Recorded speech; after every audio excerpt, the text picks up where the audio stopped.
Kita lanjutkan lagi tutorial tentang Jibas Kepegawaian. Kali ini kita akan mencoba input pegawai baru dan juga menginput biodata pegawai.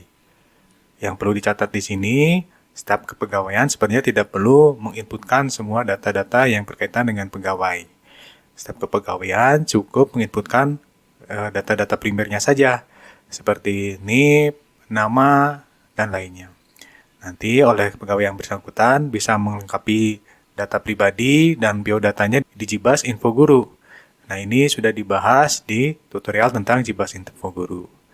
Jadi nanti staf kepegawaian hanya tinggal memeriksa kelengkapan datanya, lalu memverifikasi data-datanya. Apabila ada yang belum lengkap, ada yang perlu diperbaiki, nanti tinggal informasikan ke pegawai yang bersangkutan. Jadi dengan demikian data pegawainya akan lebih tepat dan lebih akurat karena yang bersangkutan sendiri yang mengisikannya. Nah, bagaimana caranya? Mari kita mulai.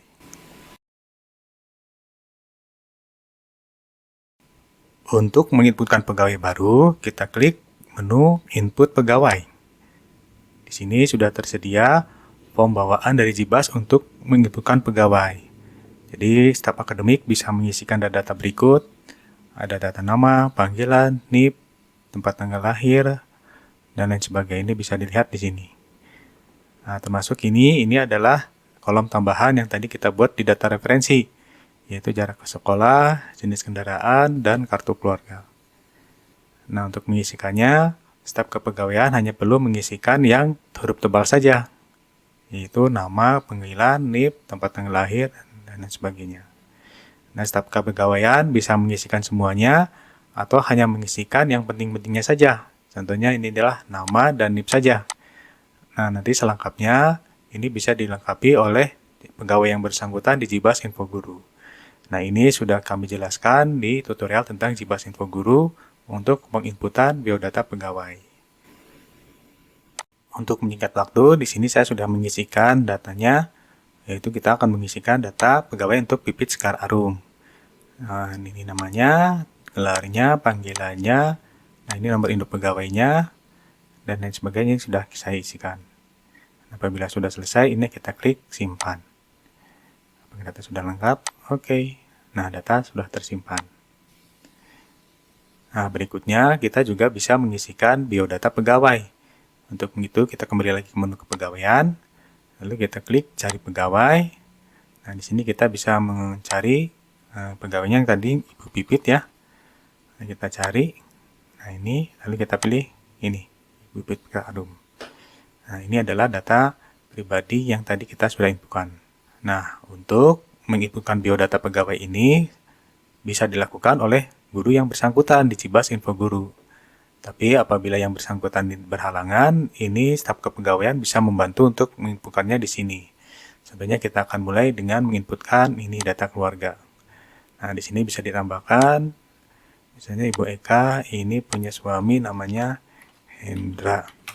Hubungannya adalah suami. Kelahirannya misalnya Jakarta 1 Maret 1985 misalnya. Lalu kita klik simpan. Nah, di sini saya sudah menambahkan data keluarga untuk Ibu Pipit, yaitu Pak Hendra dengan hubungannya adalah suami. Nah, staf kepegawaian juga bisa mendata biodata yang lain. Contohnya ini data sekolah. Ini kita tambah. Nah, misalnya Ibu Eka ini kuliah di S1 di Universitas Pajajaran. Ini lulus tahun, misalnya tahun 2005. Nah, ini kita klik simpan. Nah, di sini saya sudah menambahkan data sekolah untuk Ibu Pipit, yaitu S1 di Universitas Pajajaran. Kita juga bisa mengisikan data golongannya untuk Ibu Eka ini. Nah, sekarang ini golongan berapa? Misalnya golongan 3A. Nah, ini mulai dari 1 Januari tahun 2006 misalnya. Ini kita klik simpan. Lalu daftar jabatannya. Nah, misalnya sekarang Ibu Eka menjabat sebagai koordinator untuk kebenaran ini SDM. Tanggal mulai berlakunya ini tanggal misalnya 1 Januari tahun 2007. Di sini saya sudah mendaftarkan jabatan untuk Ibu Pipit. Nah, kita juga bisa melengkapi biodata yang lainnya, diklat, sekolah, sertifikasi, riwayat kerja, keluarga, dan lain sebagainya. Nah, apabila mau melihat semua biodatanya, ini kita klik semua. Nah, di sini ditampilkan data pribadinya dan juga biodata dari pegawai Ibu Pipit tadi. Di sini ada riwayat golongan, riwayat jabatan, riwayat sekolah. Nah, kalau ada nanti sertifikasi di sini juga muncul. Nah, ini ada data keluarga. Nah, demikian untuk penginputan data pegawai di Cibas Kepegawaian. Berikut ini adalah beberapa laporan kepegawaian yang dapat diakses di Cibas Kepegawaian. Pertama adalah statistik kepegawaian. Kita klik statistik kepegawaian. Nah, di sini ditampilkan grafik dari berdasarkan satuan kerja, berdasarkan pendidikan sekolah, golongan, usia, dan lain sebagainya. Tentunya ini untuk satuan kerja, ada 1 orang sebagai guru dan 3 orang sebagai manajemen. Apabila kita mau melihat datanya, ini kita klik lihat. Nah, ini adalah data guru. Nah, ini adalah data manajemen.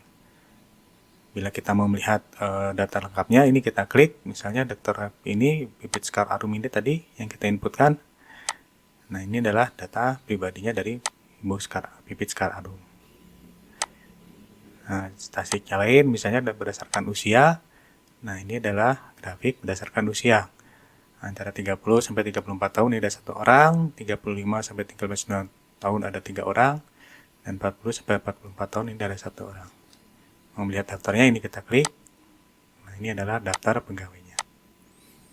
Laporan yang lain, kita melihat ke kepegawaian adalah struktur organisasi. Nah, ini adalah struktur organisasi sekolah beserta pegawainya yang mengisi jabatan tersebut. Ini diperoleh setelah staf kepegawaian atau guru yang bersangkutan mengisikan data jabatannya.